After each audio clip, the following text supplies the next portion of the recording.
Innards, we are talking about the penultimate episode of Miss Marvel, episode 5, Time and Again. We're going to give our reviews of the episode and then get into a breakdown of the episode, starting now. Welcome to the Nerd Social. I'm Nathan. I'm Priya. And I'm Colin. Hey, so if you want to jump to the breakdown, the information should be down there or over there, up there rather. So the spoiler-free logline for this episode is the bangle reveals to Kamala secrets about her family lineage, as well as the truth behind the veil. So, Priya, what did you think of this episode? Spoiler-free, of course. Oh man, where to start? This was a really kind of heavy and emotional episode. I will fully admit I was a bit of a wreck. I definitely cried multiple times. I have seen a lot of stories about the partition, but in Hollywood, I don't know if this is the first, or definitely in this kind of magnitude in terms of the scale of the audiences is reaching, maybe. But I think the show is so grounded in family, and that's, again, some of the strongest points of the episode is really, again, that's the root core of it. But they've handled the pain and the uprooting of the partition just so delicately. And we saw that would be part of the episode coming up, considering how the last one ended. So yeah, I just think there's some, interesting reveals.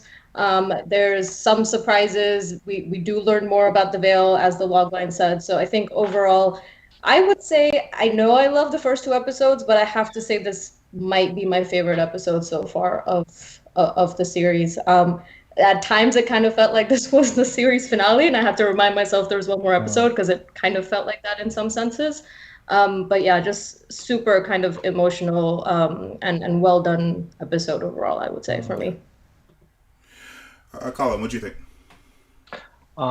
So we talked a lot about in the previous weeks in our reviews about the marvelization of all of certain things when there were certain beats that were happening, the action, the MC, connecting it to the MCU and things like that. This was not. This was, like Priya said, this was very heavy on the historical impact of something that was very traumatizing to a group of people, and so I think that I definitely, as a person that knows very little about what happened during that time period, I really do appreciate that this was mainstreamed in a lot of ways.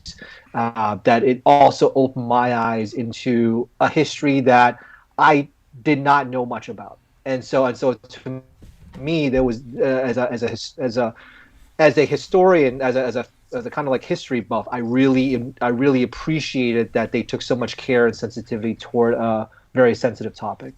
And so yes, this definitely took away from the marvelization of things. It kind of maybe came at the very end of the episode. There was a little bit of that, but yeah, this was very heavy on, like Priya said, the history, but also the family connection that we saw in the first two episodes.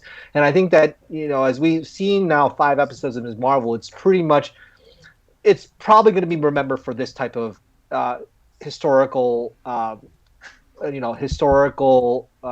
retelling, but historical telling of some of the story. And I think that, and about family. And I think that that's the strength of and then they're really leaning into the strength of it. And I really appreciate that a lot. But for those fans that are kind of looking for something else, this is not what it is. It's kind of like, in some ways, very similar to Eternals, where fans came into it and expecting one thing, but then came out of it totally not expecting that thing. And so for this episode, it's probably similar to that type of feeling where I had, where I'm like, well, this is definitely a Marvel property, but they are telling a story that is very culturally sensitive. And so for me, having to learn that as an outsider is definitely a very rewarding experience, and definitely I can't imagine how it would feel for someone in the South Asian community that has experienced. Well, I hear what Priya says, but be very interesting to kind of hear what the South Asian community reacts to this episode. Yeah, I like this episode quite a bit. I I liked it better than the last two episodes for sure, mainly because of the reason that you guys pointed out. Right, the parts that work in this show in general, or the parts that aren't focused on. Well, let me actually be more specific. The MCU stuff does work some places because the first two episodes there was mostly just MCU stuff and also family stuff, because it was like her nerding out about the MCU and all the superheroes. It's just the villain stuff that doesn't work. And this episode really doesn't have the villains that much. That's why it works. That's why it works better. Yes. And the part of this episode where it does have the villains, it's of course it's not great. And we can get into that when we get into the breakdown. But that's not much of the episode. The episode is in 1942 India, which is where we were left at the end of the last episode. So because of that, and because they focus on that in this episode, and they tell a beautiful story in this episode, as Prey said at the top, getting into partition with some detail, with as much detail as they probably can, in a Marvel property that's probably going to be consumed by families. But yeah, but more detail that I have seen in American media ever, really. Like, I don't think that I've seen this story told in American media. Like, I've known about this story, but like, again, it's not something that you're taught in school. I know this story because I sought out that information. Most people wouldn't seek out that information.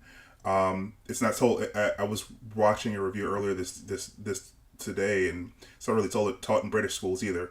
Seeing how this is it's part of their history. So this is probably the largest stage in the world that this story is going to be told on. So that's I appreciate that. Just like I said in the previous weeks, like I appreciate that they're telling this story with such specificity. It makes it a rich experience. They honestly didn't really even have to have a villain this season. It probably would have made it the whole season stronger. The only weak part was like it could have been just like her trying to figure out her family history as she's growing her powers or whatever, and then there was a villain at the end of the season or something like that. It probably would have made the entire story stronger, because the season isn't really about the villain. The season is about finding herself and finding her own identity outside of her fangirling out, and that story is being told very, very well. The family stuff, the connection, the finding your roots sort of part of the story is like the best I've seen this kind of story done in a very, very long time. So the villains aren't really necessary. So agreed. I think it's what Colin has been saying, that because it's MCU and it's the expectation, right? Is that there is going to have to be some threat. But completely agree. The strengths of the episode have been on the other side. This actually hasn't. I mean, Black Panther was pretty much very similar on a larger scale. Dealing with the social issues, dealing with the trauma that's involved being a Black person in the United States, and also being uprooted from Africa, and having this great city of Wakanda being like almost like this shining city on a hill type of thing. But I think that the cultural aspects of this series is close. It's not there. And also I would also say that Eternals is, in terms of telling a different story, this is kind of up there in terms of with Eternals, in terms of telling that different story that is kind of like, not, like I said, not Marvelization. It's more like it's more of a story in a way that can be told in not even in a comic book series. I think I see where you're going with that, but I think this is more specific than any of those. Like if you want a real comparison, it would be, hey, you have to go outside of the MCU to the Watchmen series that was just now on HBO. Okay. So that tells the story with actual specificity. Um, a story that a lot of Americans don't know. So like Black Panther sort of glossed over a bunch of things because it was a 2-hour movie, and they assumed that the audience like is aware of slavery, so they just alluded to a bunch of things without getting into the nitty gritty of it. I mean, maybe he will in the next movie, but I think the next movie is probably going to be focused more on wrapping up a bunch of other things. Or the series. Yeah, I think the series is probably, if given what Marvel let them do in this show, I think that will influence a bunch of other people who are working at Marvel to dig deeper in some of these some of these cultural issues. So I'm looking forward to what they do with the series, because now we have two really great examples of comic book properties taking these cultural events, these historical events, this trauma, and actually exploring it in a very sensitive and actually very well written way with Watchmen in this show. So hopefully, when they do the Black Panther show, I think it was like a Dora Milaje show or something like that, or maybe it was just like a they like a Wakanda show. Wakanda show, yeah. They delve into it in that way. But yeah, it was a really good episode. I think I'd probably give it an 8.5, just because like I said, about 15% of this is the villain stuff, and the villain stuff does not work. And is also sort of rushed in this episode as well. We can get to that. The specifics of that is like this is supposed to, like, I forget which one of you guys said it was. It seemed like the season finale. Seemed like the season finale because a bunch of things were wrapped up, and then we still have a whole episode to go, which I guess is going to be just a light show of special effects, but like it's unnecessary. Like the whole story was about her finding her roots, and that was resolved in this episode. So yeah, it's all gonna be the Marvelization. They're gonna have to go back to MCU stuff and bring probably in Brie Larson and set up the Marvels. That's pretty much what it's gonna be. Yeah. I'll be curious, and we can obviously talk about it next week, if they are thinking about a season 2 or not, or if this is supposed to be a standalone origin story about Kamala becoming Miss Marvel, and then they go straight into the Marvels. It is a question, because I think today itself there was lots of open-ended questions, and either they'll just be like, this is what it is, or they could potentially explore it in season 2. It'll be curious to see. I think you're right, Nathan, in that I think this really gives the opportunity to open the door to really focus on different types of stories and different cultural identities, which I think is a brave step, to be honest, in a way, because they're moving away from their cookie cutter kind of Marvel heroes. But it's funny you guys were saying about learning this in history, because I mean, growing up in India, going to school in India, this is all like you read about the British rule and the partition and the creation of India and Pakistan. I mean, so I think to me it's kind of bringing to life a lot of that in a way that I have seen through Indian cinema, but it is different to see it in a Marvel universe. But yeah, curious to kind of see. They obviously shouldn't stretch that onto season 2, because I think we've gotten closure of it from this episode. So it'll be curious to see how much further they'll go into Kamala's story. I mean, I think that they probably might not delve into it too much more, but I appreciate them basically telling the origin story of Pakistan while telling her origin story, which was cool. To whoever decided to do that in the writers' room, or maybe the executive director decided to do it. The executive producer decided to do it. I don't know. It was a good choice to do that, because it really makes this show stand out and be special, not just in the shows that they've done, but like anything that they've done in the MCU so far. Yeah, and because they made this conscious decision to do something different to the comics, it's a really compelling way to bring it together, I think. Yeah. One more point in terms of cultural touchstones. I think that just to point out, Falcon Winter Soldier did do some of that as well. Shang-Chi does do some of that as well. Just Sure. to not neglect those two, but however, it's just like it's not This- as let's just say it's not as I would say it's not as impactful as this. This was fairly not as- impactful. Yeah. You know, yeah, than those two other properties, even though they did touch upon those two as well. Yeah, I mean, the Falcon and Winter Soldier did try to do this. I think that storyline was done very well, but it also was there's more depth here. There's more there's Yes. more depth here, and they told a story of they tried to tell a story through allegory, whereas this is actually just telling the story.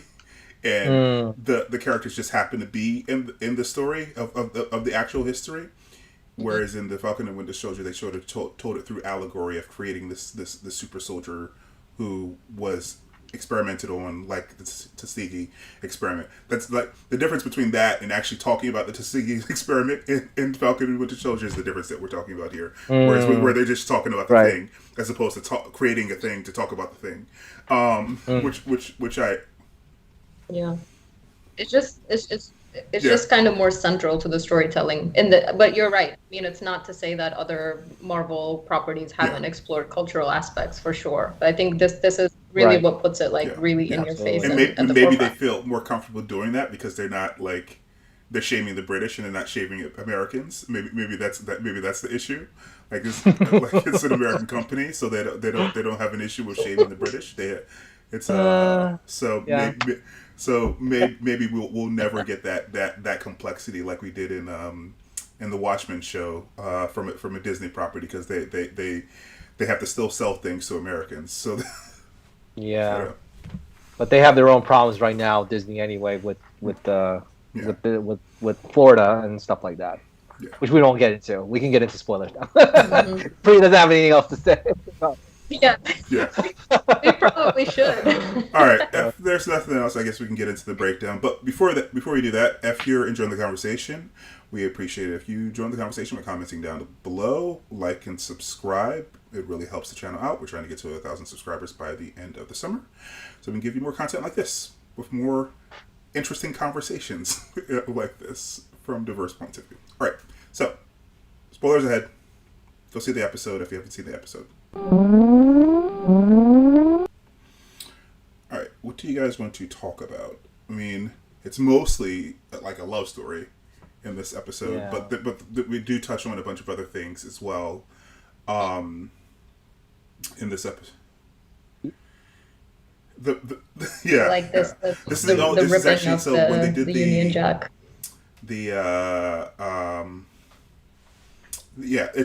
It's in a bunch of different. I think it's Urdu and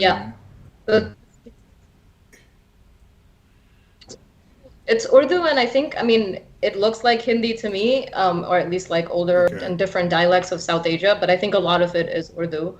But I also like that the previous thing that you just had, Nathan, of like the form. It's actually the resettlement form. This one. So and I think if you look at it, it actually might even say, Yep. So you can see Government of East Punjab Rehabilitation Resettlement Card. So that's the actual forms that needed, that were actually part of the partition. And I think like the beginning that they use that reel, that is actual footage. I've seen bits of that in my history class, as I mentioned. So that's like actual newsreel. The British would never be that critical of themselves. Yeah. No. The new correct. The newsreel itself, yes, but the voiceover obviously definitely not as forward for sure. But I think I think it kind of summarizes, the key takeaways that the show wants you to take away that feed into Kamala's story, right? That it was this massive displacement, the biggest mass migration in history. I think, I was saying the last episode was like 20 million people displaced, and the riots that ensued after it, and honestly the region is still kind of facing huge repercussions for it, even like 75 years later. So I think it was interesting to kind of start that episode that way and kind of give these callbacks to history from the outset, like with the credits, but then even with the reel, the reel. I think that was really... Where am I? Am I in the wrong place? Oh, you know what? I am in the wrong place. The reel was up here. So yeah. So first they changed the aspect ratio to like to 4:3. Yeah. So like, it's funny because you've probably seen movies like this because the British did this a lot because they colonize everywhere on the globe, so they would send these dispatches back home about their conquest. But yeah, the voiceovers were never this critical of what they actually did. So they recorded this specifically for this show. It's true. Yep. I don't know if they would ever have used. But that's what they did. That's what they did, and that's not just what they did in India. They did it everywhere that they colonized to try to maintain control. Everywhere. So yeah. And it's very interesting in that everywhere. I'm very appreciative of you, Priya, like giving us this perspective, because this is something that I don't know about, that I want to learn more about, that you've kind of opened that door. So I'm like, oh wow, this is history, and this is real for a lot of people. And also the fact that why kind of the tension between the two countries exists even today, and even years ago, where you're talking about nuclear weapons, aiming at each other, and still are. And why there's certain territories that do come up in world news, like Kashmir. Why is that all taking place? And so it's very. I do highly recommend that people just know the history of people that are not just in your circle, but also from other different perspectives and other different cultures, because I think that it is important for us to not repeat the same things. I mean, we keep repeating ourselves, over and over again about certain things, and so being a student of history, that's why being a student of history is such an important thing as well. Yeah. Speaking of that, I think the showrunner tweeted a link to a Google Doc that I'll put in the show notes. I'll put below the video that just goes into a lot more detail about this if you actually want to do your own research. So I'll put that in the a link in the description. So after the newsreel, they fade into 1942, which is where the last time we did a flashback when they were in the tomb. So we get basically catch up with Kamala's grandmother Aisha, running from great-grandmother, right? Great-grandmother. Yeah. Yep. Running from a British soldier. She kills this dude. And then that's where we get the title sequence. And she comes upon a guy basically arguing for unity. This is before all the riots and everything. Peace for peace between everyone. Basically, this is something that actually I didn't know until earlier today. Apparently, Mahatma Gandhi didn't want the country to be split up. So it's mentioned here, and that's what he didn't want it, but that's what happened, unfortunately.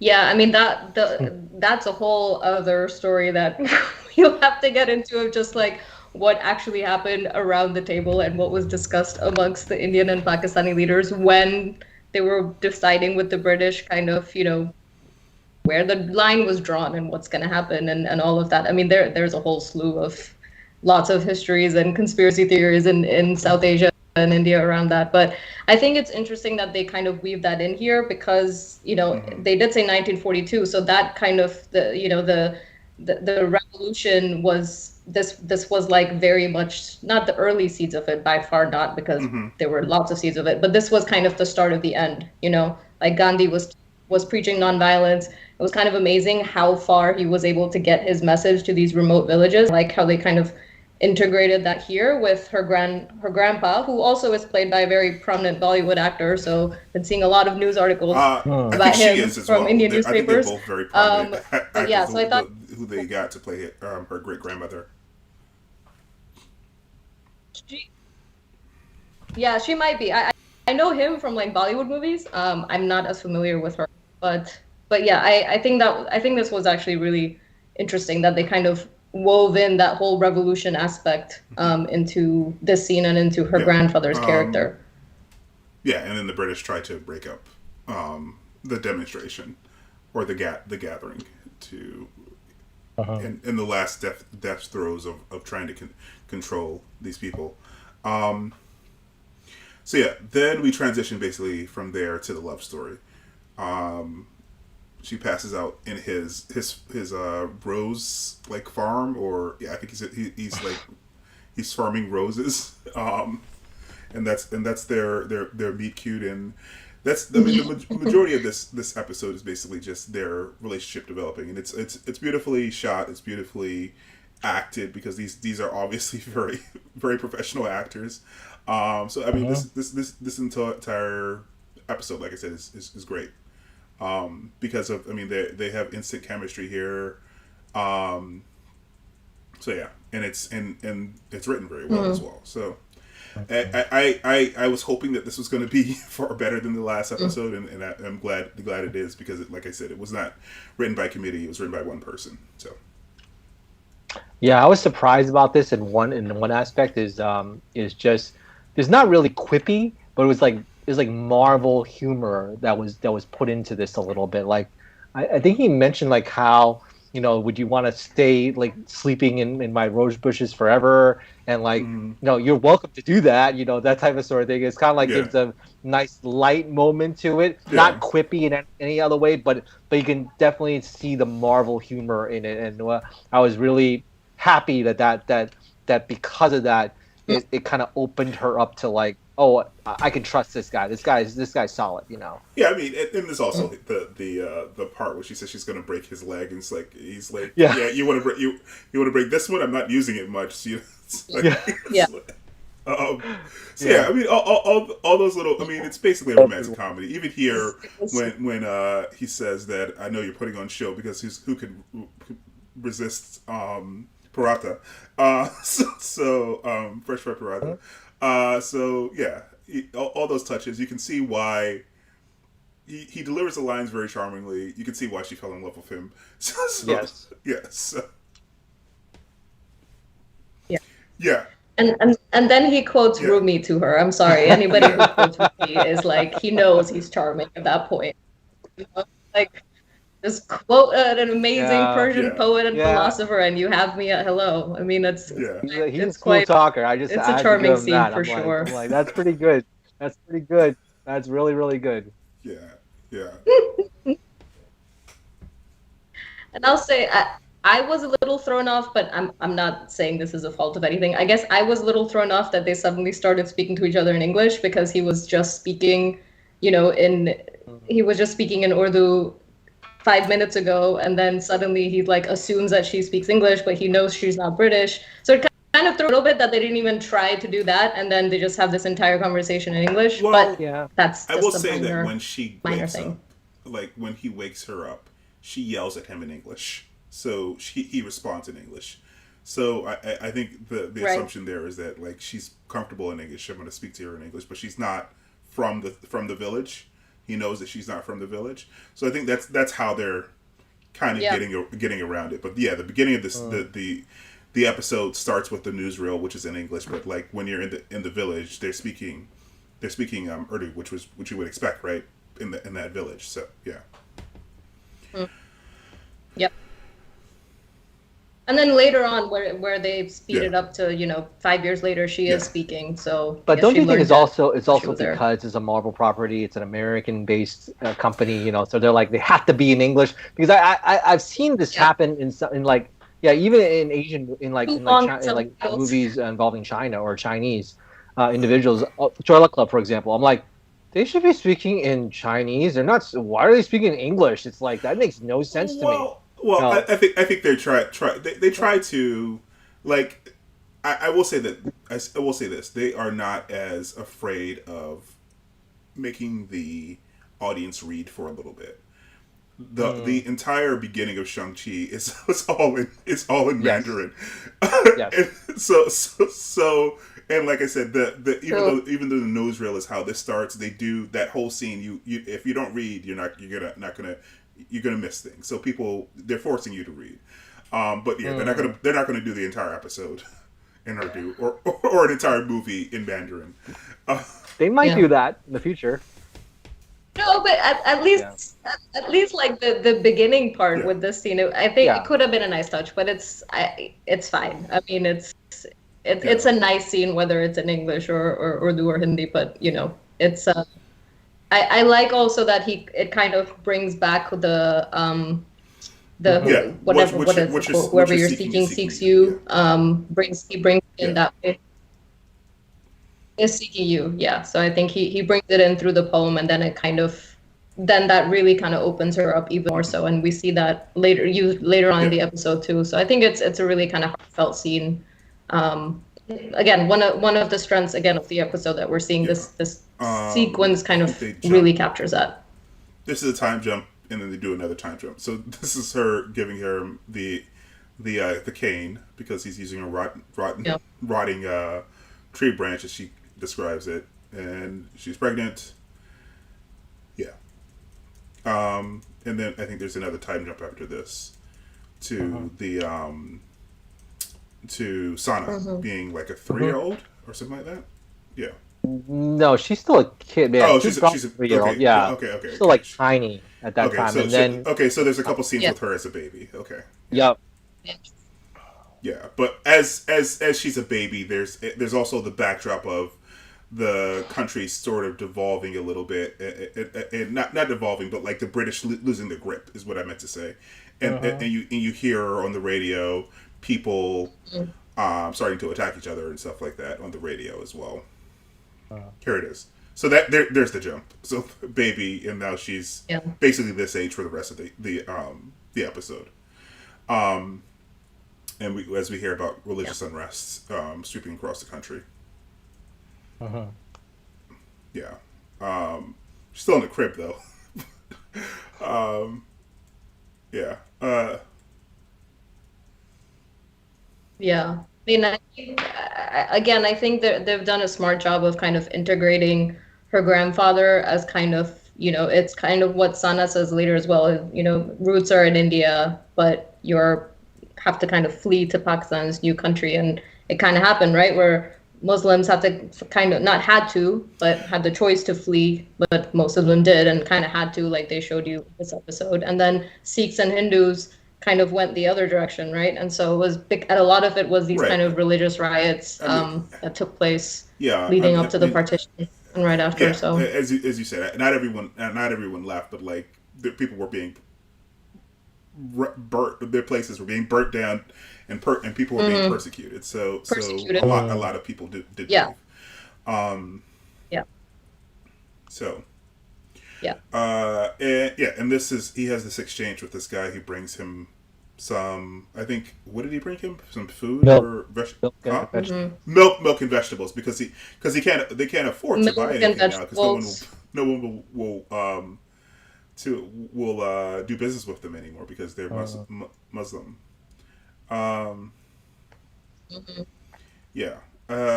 So yes, all this stuff is great. I mean, it's terrible, but the fact that they included it is great, is what I meant to say. I think that's what the show does so well, because it's taken this like really difficult and painful history, but personalizes in this story and Kamala's story so well that you can see how much it's, affecting and displace this couple with the young kid. Yeah. And that's just one of like millions of stories, right? So even this exchange of like, they're not selling to me because I'm Muslim and, you're not being displaced. I mean, it really is quite powerful to kind of see that. Yeah. How it impacts And then we just see this Najma personal show up story. in the past, which causes her to flee. Like, I think if she hadn't shown up, I think they probably would have stayed there a little bit longer. But she's trying to flee her past as well, because I think she knows what will happen after they try to open up the veil. And now she has a family here, and she cares about these people, and she cares about this world. So, yeah, I guess she's been looking for her for the last 5 years or whatever. So, yeah, they grab whatever they could get, and they get on the train. One thing that I thought was a little bit of a weird thing is that if she got on the train with just this bangle and the clothes on their back, I thought it was kind of weird that she was so cavalier about just sending that bangle to Kamala, like it was just a random thing that she had. It's like the only thing that she had from her mother. That's a little bit of a weird thing to me. I think.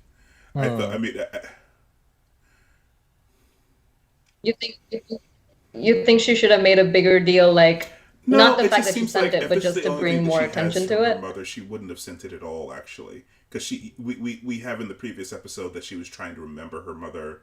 That's why she was drawing. That's why she was drawing her. So having the picture later on is such a gift to her.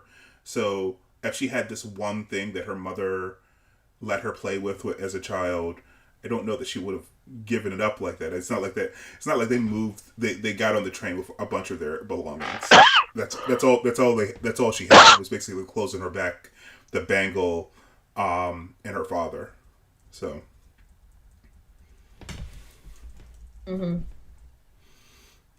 Yeah, I mean, I think part of it is like she just wants to pass this stuff on to Kamala, because you can see that they have a really strong bond. So I think that might have been part of it. But I do see a point of maybe at least making it a bigger deal what the bangle was, even if she didn't know that it unlocked powers because of the history that it has. Because they just kind of were like, oh, it's junk, and oh, it's going to the attic, where it shouldn't be, she even said without it the belonged powers. to her mother. So they're very careful not to have her activate the powers while she's looking at it. So it just looked like a piece of jewelry to her, and she always saw it as a piece of jewelry. So when they're at the train station and she shows her father what it does, she's asleep on her shoulder. So she never sees that. Yeah. Yeah, but then there'll be no story then. She can't find herself then, right? It's like the end. Yeah. I mean, like I said, it's not a big deal. I feel like they just should have had. I mean, backpacks weren't necessarily a thing back there, but I don't know, like a sack of their clothes or something like that. So it could have been just like one of many things. Because but yeah, this scene of like people stretch like for miles going to the train station, and and also the fires as well of people's homes being burned. So when we were talking, we actually glossed over a point where he said, and this is what you were talking about, Priya, like, people had roots here. She had roots here because he said his father built this house, and now he's gonna just abandon it. But they had to abandon it for their safety, right? Right. So